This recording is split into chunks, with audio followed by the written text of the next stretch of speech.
After so long, Eid के बाद तो जैसे आप ईद का चांद ही हो गए। तो क्यों नहीं? क्यों इतनी लंबी छुट्टियां थी। इतनी लंबी छुट्टियां, लोगों ने समझा कि कोई गड़बड़ है। कोई गड़बड़ है। हाँ लोग समझने लगे कि सिटी बहुत रहा है आजकल, तो लोगों ने बंद कर दिया होगा उसको। हाँ, इस तरह के खदशात। हम तो बड़ी अच्छी बातें करते हैं। हाँ, हमें कौन बंद करेगा? साफ बात करते हैं, वो बुरी खुद लग जाती है। नहीं, मैं समझता हूँ ऐसी कोई बात नहीं है। मेरा ख्याल है एक्सप्लेनेशन कोई साजिश नहीं थी। एक्सप्लेनेशन ये है कि हमारी जो मैनेजमेंट है उन्होंने सोचा कि ईद का मौका है, एंटरटेनमेंट प्रोग्राम्स होने चाहिए। तो जब उन्होंने मुझे कहा कि जी आप छुट्टी करना चाहते हैं तो कर लें, मैंने कहा बिल्कुल, मगर मेरा तो ख्याल था हम भी एंटरटेनमेंट प्रोवाइड करते हैं। हाँ, पाकिस्तान की पॉलिटिक्स कोई एंटरटेनमेंट से कम है? बड़ी एंटरटेनमेंट क्या है? हाँ। मगर उन्होंने कहा नहीं जी हम कोई हंसी मजाक, मैंने कहा हम भी हंसी मजाक कराते हैं। बहरहाल तो इसकी वजह से फिर हमने प्रोग्राम नहीं किया और लोग ये समझते रह गए कि शायद कोई सेंसर बोर्ड पड़ गया है, कोई और डिटेल बह गया है। ये आपके साथ हर बार ऐसे क्यों होता है? ऐसे क्योंकि हम गड़बड़ भी तो करते हैं ना कभी कभी। हमने आप कर ले। मैं तो गड़बड़ को कवर करती हूँ। तुम ही तो प्रोवोक करती हो। ये इल्जाम है जज साहब। अच्छा, लेकिन बहरहाल फिर हम तो प्रोग्राम करना चाहते थे, लेकिन वो एंटरटेनमेंट की तरफ चलेगी बात, वरना हम तो बहुत मेहनती हैं, जैसे गधे होते हैं। अच्छा, वैसे पता नहीं क्यों गधे के वाले से शर्मिंदगी का इजहार किया जाता है अगर किसी को गधा कह दिया जाए, हालांकि गधा तो बहुत हार्ड वर्किंग है। अब तो एक्सपोर्ट भी होते हैं। हाँ, वो देखिए, अब आपने गधे की बात की, हार्ड वर्किंग। हाँ, एक मजदूर ले लें, उससे कहें चल भाई कब्र खोद दे। अच्छा। वो बेचारा पसीना होके कब्र खोदता, ठीक, 6 घंटे लग जाते हैं कब्र खोदने में। फिर आप कहते हैं यो हो बंदा नहीं मरा, कब्र भर दे। फिर वो फिर 6 घंटे लगा के कब्र भर देता है। कितनी मेहनत की उसने। डबल तो निकलिया की बिचू की कब्र खोदी तो बंद करती तो कुछ नहीं होया ना, कुछ भी नहीं हुआ। तो ये मेहनत वाली जो बात है ना, गधे भी मेहनत करते हैं और मेहनत का फल कभी कभी नहीं भी होता, वो एवं ड्रामा ही होता है। तो ये कहता जी बड़ा मेहनती है, दिस मीन्स नथिंग। प्रोडक्टिविटी होनी चाहिए ना, कुछ क्रिएशन होनी चाहिए ना, कोई वैल्यू ऐड करनी चाहिए ना। yes. अगर वैल्यू नहीं ऐड करेंगे तो मेहनत का क्या फ़ायदा। Input should be equal to output. हम ये जो 4, 5, 10 दिन नहीं आए, हाँ। तो क्या हो गया इस मुल्क के अंदर? वही जो छोड़ के गए थे वहीं आगे खड़े हो गए। वही इसीलिए तो कहते हैं जितने खोते होते आकल होते। वैसे हलचल हुई है थोड़ी बहुत। क्या हलचल हुई? कोई हलचल हुई है, लेकिन वो कॉन्क्लूड करते हुए गधे की बात, गधे को ट्रिब्यूट देते हुए, वैसे तो जो आपने बात की मेहनती बहुत है, लेकिन बस वो अपनी मेहनत को रजिस्टर नहीं करवा सकता। इसीलिए ये मुहावरा बोला जाता है कि अगर काम करने से और मेहनत करने से इज्जत होती तो गधे की होती। अच्छा। हालांकि अमेरिकन इलेक्शंस में तो गधा और हाथी ये दो इंतखाबी गधे हैं दोनों एक्चुअली। वो कहते हैं ना, अंग्रेजी का मुहावरा है, the elephant in the room. हाँ, तो एलिफेंट इन द रूम या गधा in the room, same difference. Sethi साहब ने ना एक तीर से बहुत से शिकार कर लिए। एलिफेंट इन द रूम की भी आज के शो में बात होनी है। वही तो जो है, एलिफेंट इन द रूम की तो बात नहीं हो सकती। नहीं हो सकती, लेकिन आपको कोई रोक सकता है? थोड़ी बहुत कर लेते हैं। थोड़ी बहुत ऐसे कर लेते हैं जरा। 911 911 हो गया है पाकिस्तान के लिए। वो क्या? वो ऐसे के 4 नंबर 901। अब ये कांग्रेस, अमेरिकन कांग्रेस जो है, वो पाकिस्तान के इंतखाबात के हवाले से उंगलियां उठा रही है, पॉइंट आउट कर रही है। पहले कोई ख़त लिख दिया था प्रेसिडेंट जो बाइडेन को, एंटनी ब्लिंकन को, 31 कांग्रेसमैन ने, तो कोई बड़ा तूफान नहीं आया था। लेकिन अब तो वो जो पाकिस्तानी इंतखाबात जो आज से 4-5 माह पहले हुए हैं, उन पर तहकीकात का मुतालबा कर रहे हैं। वो उनका मुतालबा अपनी जगह पर, लेकिन बैकलैश जो पाकिस्तान की तरफ से आ रहा है, सख्त बयानात जो ख्वाजा आसिफ के हैं, वो सुनने से ताल्लुक़ रखते हैं ऐसे कि जैसे अब तो जंग ही होगी, यानी तलवारें नयाम से बाहर आ चुकी हैं। सिर्फ सब इस करारदाद के सामने आने की वजह, टाइमिंग, कॉन्टेक्स्ट क्या है? इंटरेस्टिंग।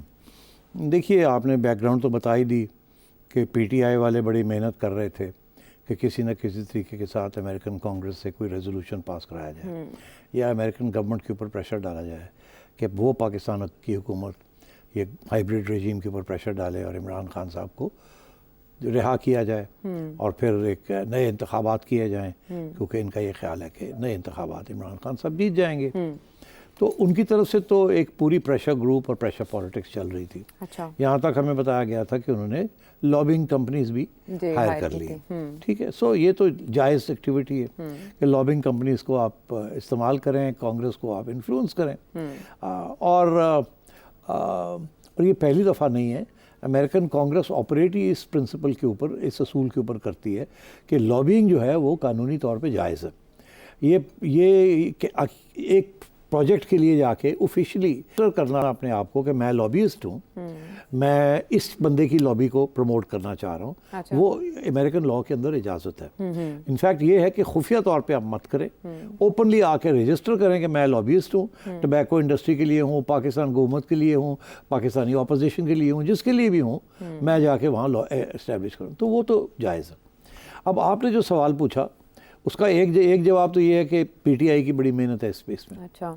इसमें कोई शक नहीं है और उनको दाद देनी चाहिए। From their point of view बड़ी मेहनत की है उन्होंने। पहले वो रेजोल्यूशन पास करवाया और अब ये कांग्रेस से एक नॉन बाइंडिंग रेजोल्यूशन, और मतलब ऑलमोस्ट ऑल ऑफ कांग्रेस से ये करवा लिया हाउस ऑफ रिप्रेजेंटेटिव्स। तो दैट्स शोज यू कि पहली दफ़ा पाकिस्तानी कम्युनिटी जो है वो ऑर्गेनाइज तरीके से बिहेव कर रही है, और वो इस हुकूमत की बदकिस्मती है कि वो खान साहब के हक में सब कुछ हो रहा है और वो पीटीआई के लोग कर रहे हैं। तो ये तो इसीलिए जो बैकलैश आया यहाँ वो पीटीआई से तो नहीं आया, वो तो आया है अपने ख्वाजा आसिफ साहब से या इस हुकूमत से आया, जो कि बेसिकली की गवर्नमेंट है, तो जाहिर है उनकी तरफ से तो आना ही था। सो ये तो एक्सप्लेनेशन हो गया, मगर इससे ज़्यादा भी एक और गहरा एक्सप्लेनेशन भी है। क्या? ये वही कांग्रेस है, ये वही कांग्रेस है जो कि आपको कह रही है कि इंसानी हकूक़ का तहफ़्फ़ुज़ होना चाहिए पाकिस्तान में जी। ये वही कांग्रेस है जो कह रही है कि इलेक्शंस फ्री एंड फेयर होने चाहिए। ये वही कांग्रेस है जो कह रही है कि आपके यहाँ जो मीडिया के ऊपर बड़ा प्रेशर है। ये वही कांग्रेस है जो डेमोक्रेसी और जमहूरियत की बात कर रही है। ऐसे ही है ना? मगर ये वही कांग्रेस है जो कह रही है कि नेतान्याहू को आप हथियार भी दें, पैसे भी दें, और गाज़ा के अंदर एक जेनोसाइड जो है उसको तस्लीम नहीं करती, और कह रही है कि इस जंग को कंटिन्यू होना चाहिए, और इजराइल का पूरा सपोर्ट कर रही है। ये वही कांग्रेस है, ये वही लोग हैं। एक तरफ तो ये इजराइल और इजरायली गवर्नमेंट के और ज़ायनिस्ट लॉबी के इतने बड़े हमायती हैं, दूसरी तरफ ये अब पीटीआई के भी हमायती बन गए हैं और पाकिस्तान की तनकीद कर रहे हैं। तो ये दोनों बातें साथ साथ ये रेजोल्यूशन पेश करने वाले भी वही शख्सियत हैं। ये वही लोग हैं। अच्छा, अब आइए आप थोड़ा आगे बढ़ते हैं कि इस रेजोल्यूशन के बाद क्या हुआ। पाकिस्तान ने ज़ाहिर है रेजोल्यूशन लाने का ऐलान किया है, हम भी अपनी पार्लियामेंट में ले आएंगे। अच्छा, मगर साथ साथ स्टेट डिपार्टमेंट की तरफ से एक बहुत स्ट्रॉन्ग स्टेटमेंट आया पाकिस्तान की रेजीम की हमायत में। हाँ, वो भी आया ना, वो ऑपरेशन नज़म इस्तेहकाम, उन्होंने एंटी टेररिस्ट जो ऑपरेशन है उसको सपोर्ट किया और कहा कि बिल्कुल ये हम सपोर्ट करते हैं, मफादात मुश्तरका और ये वही एंटी टेररिस्ट ऑपरेशन है जो अपोजिशन इस वक्त की है उसको अपोज कर रही है जी। हाँ। सो स्टेट डिपार्टमेंट जो अमेरिकन फॉरेन पॉलिसी को रिफ्लेक्ट करती है वो हुकूमत, पाकिस्तान की हुकूमत को और इस गवर्नमेंट को सपोर्ट कर रही है, और कांग्रेस पीटीआई सपोर्ट कर रहे हैं, उसके बरक्स की पोजीशन है। ऐसे ही है ना? ऐसा ही है। तो फिर ये सोचना ये चाहिए कि किसके मफाद में क्या हो रहा है। तो मुझे तो ये है कि अमेरिकन कांग्रेस जो है उसने भी ये रेजोल्यूशन पूछे बगैर नहीं किया होगा। किससे? ये वाइट हाउस से बिल्कुल राब्ते में और स्टेट डिपार्टमेंट में राब्ते में, और उसके बेसिस के ऊपर ये फैसला हुआ होगा कि आप इस किस्म का रेजोल्यूशन पास कर दें, क्योंकि आपकी कंस्टिट्यूंसीज के ऊपर आपका भी प्रेशर है, हमें कोई इतराज़ नहीं, आप कर दें। अच्छा। और अच्छा है ना कि स्टेट डिपार्टमेंट एक तरफ से आपको एंटी टेररिस्ट ऑपरेशन को सपोर्ट कर रही है जी, दूसरी तरफ उन्हें ये भी मालूम है स्टेट डिपार्टमेंट को कि ये तो क्योंकि उनकी एक एंटी टेरर पॉलिसी है ऑल ओवर द वर्ल्ड, तो ये तो सपोर्ट करना पड़ेगा। मगर पीछे उनको इस चीज़ की तकलीफ हो रही है कि आपने इस वक्त क्यों ये ऑपरेशन लॉन्च किया। आपने इस वक्त ये ऑपरेशन लॉन्च किया है क्योंकि चाइना ने आपको कहा है कि हम पाकिस्तान के अंदर फॉरेन इन्वेस्टमेंट नहीं करेंगे, हम आपके साथ टेंशन में है इस वक्त, हमारे लोग मारे जा रहे हैं। और ये सारा सिपेक का जो प्रोजेक्ट है, जो एक दफ़ा कभी आप कहते हैं आप चलाना चाहते हैं, कभी आप कहते हैं आप नहीं चलाना चाहते। इमरान खान आता है वो कहता है नहीं चलाएंगे, नवाज शरीफ आता है वो कहता है चलाना चाहते हैं। तो ये बताइए कि फिर किस तरीके से ये चलेगा? अगर हमारे लोग मारे जाएंगे और आप हमें प्रोटेक्शन नहीं देंगे और एंटी टेरर ऑपरेशन नहीं करेंगे तो फिर काम कैसे चलेगा? तो ये आपने देखा कि हमारे एंटी टेरर ऑपरेशन का जो टाइमिंग है, उसका भी तो बड़ी अहमियत है ना।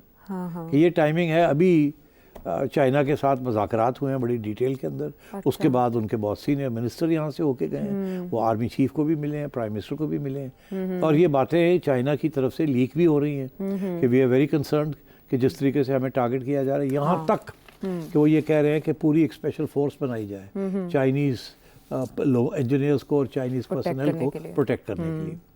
बिल्कुल ऐसे ही है। सो मैं ये समझता हूँ कि ये this is part of a foreign policy initiative जिसका ताल्लुक चाइना के साथ है, more than it is with us. हालांकि अफसोस की बात है आयशा कि इसका ताल्लुक तो हमारे साथ होना चाहिए था। ज़रूरी है कि चाइना हमें ये कहे कि हमारे लोग मारे जा रहे हैं, क्या हमारे अपने लोग नहीं मारे जा रहे? 6-7 सिपाही या अफसर जो हैं वो शहीद हो रहे हैं हर रोज़। ये हर रोज़ की खबर है। तो मैं ये समझता हूँ कि अमेरिका का इंटरेस्ट ये है कि सिपेक ना चले। अच्छा। अमेरिका का ये इंटरेस्ट है कि चाइना के साथ आपके तल्लुकात ख़राब हों। अच्छा। अमेरिका का ये इंटरेस्ट है कि आप हमारे साथ चलें, अमेरिका के साथ। ठीक है, यूक्रेन के अंदर अमेरिका को सपोर्ट करें, यूएस चाइना का जो ब्लॉक है उसको मत सपोर्ट करें। इसी तरीके के साथ अमेरिका का ये इंटरेस्ट है कि आप इंडिया के साथ कश्मीर को भूल जाएं और मुकमगा करें। अच्छा, ठीक। और क्योंकि वो अभी इंडिया को सपोर्ट करते हैं ना, तो they don't want any country on the neighbourhood destabilising India. तो मैं समझता हूँ अमेरिका जो है उसके कोई दोस्त वो यार नहीं होते, अपने मफाद होते हैं। उसके अंदर वो CIA को भी इस्तेमाल करते हैं, कांग्रेस भी इस्तेमाल हो जाती है, मगर जो कोर इश्यूज है उनके, अच्छा, कोर इश्यूज यही है कि इस रीजन के अंदर they are anti China and pro India, और हमें उन्होंने कैलिब्रेट करके इस्तेमाल करना है वन वे और दी अदर। और दूसरी तरफ they don't care about Imran Khan, they don't care about इस मुल्क में डेमोक्रेसी आती है नहीं आती। उनको सिर्फ ये है कि हमारे मकसद पूरे होने चाहिए, और वो इसीलिए IMF का प्रोग्राम इतनी सख्ती के साथ इम्प्लीमेंट करने का हुक्म दिया है। अच्छा। पैसे कितने दे रहे हैं? कुछ भी नहीं। क्या है, 4-5 बिलियन डॉलर्स, कुछ भी नहीं फॉर देम, इट्स नथिंग। आप इसराइल को इससे ज़्यादा पर डे देते हैं। तो आप हमारे ऊपर तो ये चीज़ चलती है, और वो इसीलिए फिर थोड़ा टाइट भी करते हैं, थोड़ी ढील भी देते हैं, कैलिब्रेट करके चलाते हैं आपको, हर वक्त प्रेशर पॉइंट्स ढूंढते हैं। That is how big powers play politics. हमारी बदकिस्मती ये है कि we don't have a consistent, well thought out, medium to long term foreign policy, कि हम कैसे अपने पाँव पे खड़े होंगे, कैसे हम ये जो बिग पावर पॉलिटिक्स है उसके अंदर नहीं हम we will not be dragged into it, and how we will remain an independent country. We have no foreign policy worth the name. That is why all these things are happening. But to answer one last question, मेरा नहीं ख्याल आयशा कि इसका कोई फ़र्क पड़ेगा। ख्वाजा आसिफ ने आपने ख्वाजा साहब की बात की, ख्वाजा साहब ने बड़ा स्ट्रॉन्ग स्टेटमेंट दिया है। ऐसे ही है ना कि तुसी कौन होंदे हो? अपने इलेक्शंस देखे ना, अपने इलेक्शन छोड़ो, तुसी जो हरकतां करते रहंदे हो, तो टॉपल करते हैं आप। डेमोक्रेटिक गवर्नमेंट साहब ने टॉपल किया और आप हमें कह रहे हैं कि इलेक्शंस देखें। हाँ, तो वो सही कह रहे हैं, मगर देखिए उनके बयान का भी वहाँ कोई असर नहीं पड़ेगा, और उनके रेजोल्यूशन का भी यहाँ कोई असर नहीं पड़ेगा। तो कभी अगर वहाँ रेजिम चेंज होती है तो ये रेजोल्यूशन तो पड़ी होगी, तो क्या इस्तेमाल नहीं हो सकती पाकिस्तान? रेजोल्यूशन नॉन बाइंडिंग है ना। हाँ। याद होती ना, वो कहते हैं कि जी ये बाइंडिंग है on government, non binding resolution होती है, ऐसी गल करती है। यहाँ भी तो होता है ना, हम भी रेजोल्यूशन पास करते हैं, बट उनका कोई अहमियत नहीं होती है ना रेजोल्यूशन पास करता। अच्छा, रेजोल्यूशन पास करना is just indication of a viewpoint. Okay. It is not an order, it is not an instruction, it is not a law. So the American government has not been ordered by Congress to squeeze Pakistan. But narrative तो PTI का strong हुआ ना? Narrative PTI regarding elections. Yes, सारे narratives PTI के domestically भी और internationally भी मजबूत होते जा रहे हैं। मजबूत होते जो बात है उसको तस्लीम करना चाहिए ना यार, गलत बात तो नहीं करनी है।